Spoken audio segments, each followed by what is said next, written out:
Hello, Internet. It is I, Malik Aaron, and welcome back to Box Office Predictions. Today, we're going to be talking about Flight Risk. So, as usual, we're going to be going over the pros and cons. So, let's get to it. Pros. Okay, what do we got? I guess let's talk about our actors. This is Marky Mark himself, Mark Wahlberg. He's been in quite a lot of movies the last few decades. The first one that really comes to mind is like Boogie Nights, and I've never seen the movie. The only scene that I've seen like without context whatsoever is him in front of a mirror giving his dick a pep talk. That's all I've seen pretty much. So there's that. There's like what else? There's Three Kings. There's Perfect Storm. That shitty Planet of the Apes remake in 20 in '01. The Italian Job, The Departed, there's Invincible, not related to the superhero comic book or show. Not related to that. That Happening, that's a classic. Right, that absolute banger right there. I just remember the line. It was like he was like, "What? No!" It was awful. It was so bad. Even he knows how bad the movie was. The Max Payne, another really shitty movie he made in '08. '08 was just not his year, not in the slightest. Let's see what else is Lovely Bone. The Other Guys, that was a hit. The Fighter was a hit. Contraband, Ted, those were hits. Ted is one of his biggest hits. Pain and Gain did all right. Two Guns also did all right. Lone Survivor was a hit. Transformers 4 was $1 billion hit. Ted 2 technically did all right, but it did way worse than the first movie. When I saw Ted 2 like last year, I thought it was okay. Daddy's Home was a big hit in 2015, despite opening in the shadow of Force Awakens. Deep Art, that definitely wasn't a hit. Daddy's Home 2 did all right. Instant Family did solid enough. Uncharted was a hit. Yeah, that's really all the positives. I mean, I'll mention all the negatives later, all of his flops, but Mark Wahlberg has a decent amount of hits under his belt. So I guess I'll label his presence as a pro. I mean, why else would they have him like be front row, front center on the poster here? And who else do we got? Topher Grace, OG Venom, OG Eddie Brock, right here in the movies. Yeah, he's mainly known for his role like in the That '70s Show. But besides that, it's like his main. Well, I guess it was like In Good Company, but Spider-Man 3, that was like his big movie where he portrayed Eddie Brock slash Venom. His role wasn't received too well because people were just like, bro, why is Venom like so skinny? Like, where's the bulk? And yeah, but like watching Spider-Man 3 like last year in a theater, I liked him. He was kind of an asshole. He's kind of like a slimy guy. And I just, Spider-Man 3 is a guilty pleasure of mine. I love that movie. I know it's a lot worse than 1 and 2, but it is still a movie I love to watch. But besides that, yeah, Valentine's Day, where he's just like a face out of like 20. So I can't really comment on that. Predators, the second time I'm mentioning the Predators movie in this weekend after Brutalist. But after that, not a whole lot of anything. I mean, there's Interstellar, but that's an ensemble movie. A lot of these are ensemble movies, so I can't really like comment on his drawing power. I just remember her from being, Venom and Spider-Man 3. Michelle Dockery, has she been in anything? I don't think I've ever anything like significant. Well, she was in the Downton Abbey movies, which makes me believe she was in the Downton Abbey show. Uh, it's the gentleman. I can't really comment on anything else, so yeah.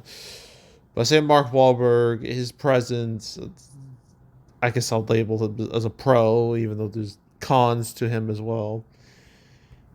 Now, another person we're missing is Mel Gibson, who is directing this movie. And Mel Gibson, he has a career in front of and behind the camera.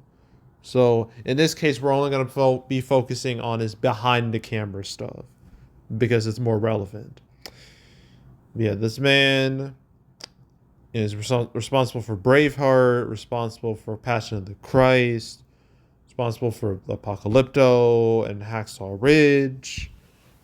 And yeah, Passion of the Christ was the biggest R-rated movie of all time in the States for 20 years. That record got broken by Deadpool and Wolverine, which is the most ironic thing ever, considering Deadpool, called himself Marvel Jesus. So, yeah. But yeah, Passion of the Christ was a big old phenomenon back in 2004. And Braveheart, even though the movie gets a lot of shit for historical inaccuracies, a lot of people do remember, William Wallace and his speeches and whatnot. They've become iconic in the world of movies. And then Hacksaw Ridge, in 2016, was a hit, was well liked, and it got some Oscar nominations. So, that's good too. But there's also the big problem is that Mel Gibson, his reputation, it's not great. That's putting it lightly. All right, this man has done some shit that is no good. Okay, there's a lot of bad shit that he's done in the past. He's been, he's been, called out for homophobic comments. And then he got a DUI, which resulted in him, I think he said like some super anti-Semitic comments, I think towards a cop. And he's also said some racist comments, too. Apparently dropped a hard N-bomb. So that's great. Just really terrible shit that he said. And a lot of he excused it for like alcoholism, which I mean, I know like he has an issue with alcoholism, but I don't know. Alcohol tends to make you, be more truthful with your words because you have less of a filter. So, yeah. So, yeah. All that shit resulted in him getting, like, basically blacklisted from Hollywood because, I mean, who would want to work with a guy like Mel with all the stuff he did, even with all the stuff he did? All the movies he made, all the movies he started back in the day, like, all that negativity, no one wants to be around that. But eventually, he got off the blacklist and, made Hacksaw Ridge. And then he's been starring in other movies too, like Daddy's Home 2 with Mark Wahlberg. But, yeah, like he's had some hits, some financial hits, some critical hits. But he also has, the deal with that reputation of his, that tarnished reputation of his at the same time. So, yeah, it's kind of a mixed bag with Mel, but I guess, because of his hits, I'll label that as a pro. I guess I'll label Mel Gibson, his name, as a pro and a con at the same time. Pros because of his financial hits, cons because of his less than stellar legacy. Let's just say that. So, yeah, all right. Now we get to the cons. Okay. All right, so Mark Wahlberg, let's go back to him. Okay, so I mentioned all his successful movies. Now I got to mention all his flops. And there's quite a few of them in here. Let's see. Planet of the Apes wasn't a flop, but the reaction was so bad that it basically killed the sequel. So should mention that. But Broken City, no one remembers that movie. The Gambler, no one remembers that. Entourage, that was a flop. Deepwater Horizon was a huge bust back in 2016. Patriots Day, also a flop. Transformers Last Night, that was low key a franchise killer considering what happened to Transformers movies that came out after it, and it was a big old money loser. All the Money in the World, that was a flop, but I don't blame Mark Wahlberg for that. I blame the fact that the movie was only known for the fact that Kevin Spacey was supposed to be in it, but then all the Me Too shit happened. He was cut out. I think they put in a Christopher Plummer. I think they put him in at the last minute, which is commendable, but no one gave a damn about the movie besides. It's one of those situations where more people talked about the movie than actually watched it, and it resulted in it just doing lackluster. And then you got Mile 22, which I know no one remembers at all. And then Father Stew, which did then Arthur the King, which no one cared about. And then now we're here. So yeah, Mark Wahlberg, he has his ups and downs. He also has his own I guess reputational issues. I forgot to add. I think this is like decades and decades ago when he was like younger. Apparently, he was like super racist. There was like a racist attack he did way back when. So people don't like him because of that. So yeah, you have that problem to deal with. But yeah, so he has some flops on his resume. So I'll label that as a con. Another con is reviews for this movie. They are ass, dude. They are bad, real bad. As a 21% critic score. I looked at that number. I was like, "Yep, this is definitely a January movie." Like that's a proper January score. I expect to see for a movie that comes out this month. Not like say, like one of those days I got like a 91%. That is very abnormal for January. Now 21%, that is of the norm for January. So yeah, 21%. That is horrible. And the audience reactions aren't much better as a 64% audience score, which is just fatal for a movie like this. And its cinema score is a C, which is just death at that point. Because that is not a score you want to see for a movie like this, for like an action thriller. Like that's not it. So word of mouth is just trash. And I kind of want to look at the audience scores. I want to see what people are saying because when I see an audience score that low, I just have to know what people are talking about. So let me look through these and just like cherry pick some ones. I'm seeing a half star. Made an account just to tell you this movie felt like a $1 movie you find in those bins at Walmart. It's not even worth that. Uh, da, da, da. Let's see. Da, da, da. There was like one audience review I need to find because it was so funny. I gotta find it though. Da, da, da. It's gonna take me a minute, but I will find it.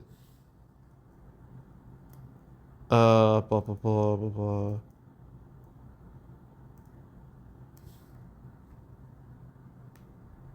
Ugh, where are you?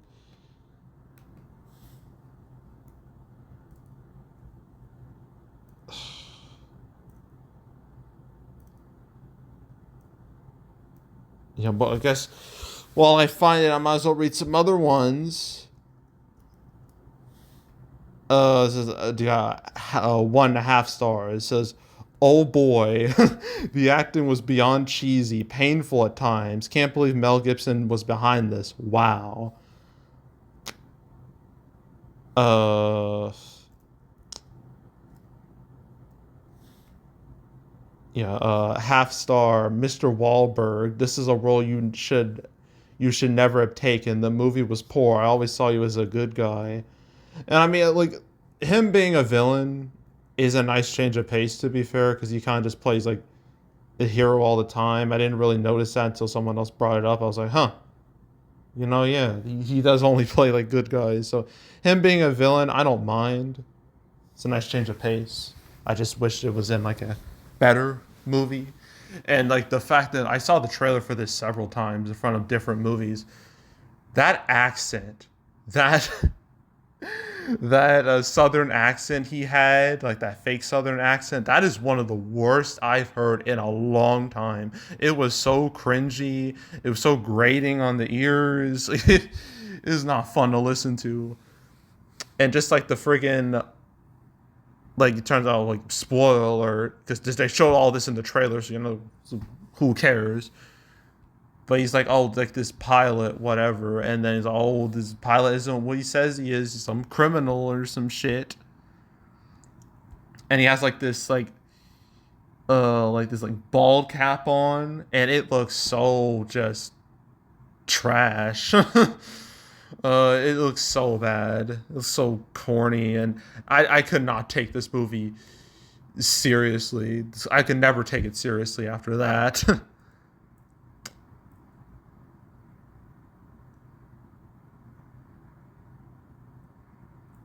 This was an interesting review. Never saw the. It's a half star. Never saw the film because Fandango customer service is the worst. I'm not sure what happened to that guy. We got a half star. Any movie by, with, or associated with that has been disgraced hacks Mel Gibson is to be avoided at all cost. Okay. Got 2 stars. There's not enough action, cheesy dialogue. Not enough action, cheesy dialogue, super thin plot. Mark Wahlberg does whatever he can't to save it, but it's not enough. This is 1.5 stars. The performances are fine, although Topher Grace's character is terribly underdeveloped and not as funny as he needs to be. But it's not his fault. The script is laughably bad. Half stars, like, no, 1 stars. Is so disappointed. Uh, oh, this one's funny. This is 3 stars. Oh wait, damn it. Where is it? 3 stars. Okay, this one's funny. 3 stars. Too much foul language could have been left out. Okay. Oh, this is another funny one. You got 1.5 stars. Proving again, Mark W. can't act. Shoot. No. So Mark W. can't act. He really thought a bald wig and stupid accent would hide that. See, that was the problem I had. Like, once I saw that, I was just I tuned out. Like you lost me movie. Uh,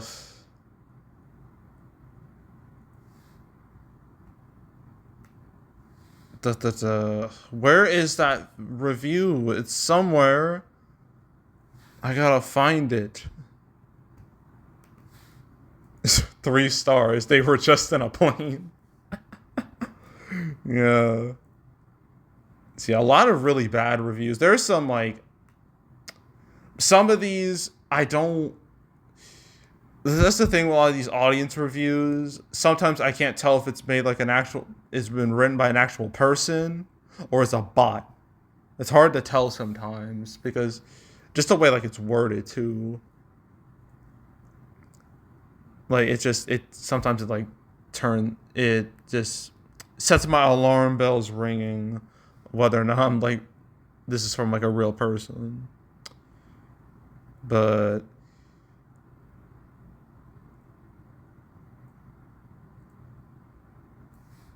there's a lot of reviews here. I should if I did this like yesterday, I would have found it real easy. I should have like done like a screenshot.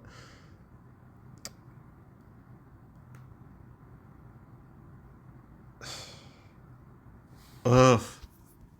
Blah blah blah blah.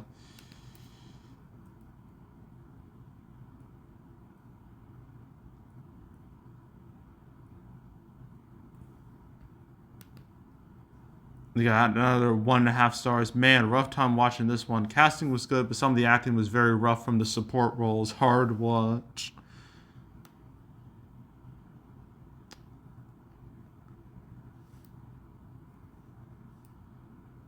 Uh, th- th- th- Damn it, it's not here. Boo. It was so good. It compared this movie to something on Tubi. It was so funny. Like it should have been on Tubi. I was like, damn, that's rough. That is a brutal review right there. But yeah, there are some like uh the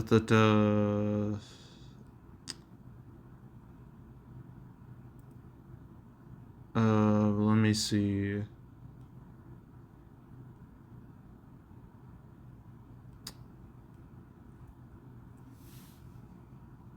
Yeah, let's see, 5 stars. Edge of your seat action. The ending leaves room for a sequel for more. Yeah, I don't think anyone wants any more of this. I just don't think so. Okay, there's a 2 stars. Says Mark Wahlberg's cartoonishly hammy performance is fun to watch, and there are aspects of a suspenseful thriller in here. Unfortunately, Flight Risk trades in most of his thrills in favor of awkward humor, cheesy dialogue, and obnoxious characters, resulting in a bumpy plane flight that director Mel Gibson struggles to stick the landing. And then there's some people I've seen this kind of like several times, scrolling through these reviews saying like, this is a 4 star review. It says, of course, this will be bashed by Hollywood critics due to politics. Mark and Mel Gibson made a pretty solid movie, not a must see, but better than all those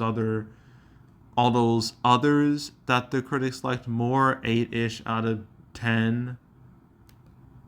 Yeah, that's like a common theme. Like I've seen like other movies, but yeah, like but I don't know. I don't think it's just politics. I just think the movie's just judging by the vibe, it just by the trailer, it just doesn't look that good. I think it's more of a quality issue more than anything else. But yeah, reviews across the board, critics, audiences, bad. Just bad. So that's a huge con right there. Another con is just the lack of, well, the market is just real slow right now. It's real sluggish. It won't improve until Valentine's Day. And like movies like this aren't going to help anything. I mean, it'll be number one at the box office, but it won't be because of strength. It'll just be because, um, by default, pretty much. So yeah, just a lackluster times at the box office. I'll label that as a con. Um, any other cons? Serious cons? I mean, I can mention his Thursday previews. 950K. That's not great, really. I mean, it's not like horrific, but it's not great. So I'll label that as a con as well. And I guess I can mention this from Lionsgate. Last year they had a horrible year. This year started off on a bit better with Den of Thieves 2, not doing terrible. It's not doing great, but it's not doing terrible either. It's just doing aggressively okay. Flight Risk, judging by its early numbers, will probably do about, well, it's going to do worse, but it won't be a complete disaster either. But yeah, Lionsgate, they've had a lot of L's in the last year or so, and that I have to label them as a con because of that. So yeah, and I think that's it. Yeah, I think that's it. So opening weekend, this is projected to hit like 11 million. It may or may not go lower than that because apparently there's like a big, it's like football this weekend, and the target audience for this is obviously rather watch football than go to the movie, so that could have a negative effect on this movie's opening weekend. But I guess I'll just stick with 11 million. And then it's total. This movie's not gonna have any legs. There's no way it's gonna have legs, judging by word of mouth. So I'm gonna say between 25 and 30 million. It'll definitely be more towards like the lower end of that scale. And yeah, that's it. So we got two more movies to do. Inheritance and Presence, and then we're done for the weekend. Thank God. So yeah, so that's it. That's all. Make sure to subscribe, like this video, leave a comment, turn on notifications, share the whole drill. You want to check out more videos like this? I got playlists on the homepage. All previous box office predictions I made on the channel for this year and the past few years. You want to watch any of those videos, go right ahead. There's also box office recaps where I go over the box office results for any particular month. I've made... Oh, wait. My 2024 recap, my two-parter, Winners and Losers, that will be next week. So stay tuned for those. If you want to watch any of my other recap videos, go right ahead. There's also the Cancel series. There's 250 episodes. You want to binge them all from beginning to now. I highly encourage you to do that, so go do it. And yeah, that's it. That's all. I am out. Goodbye.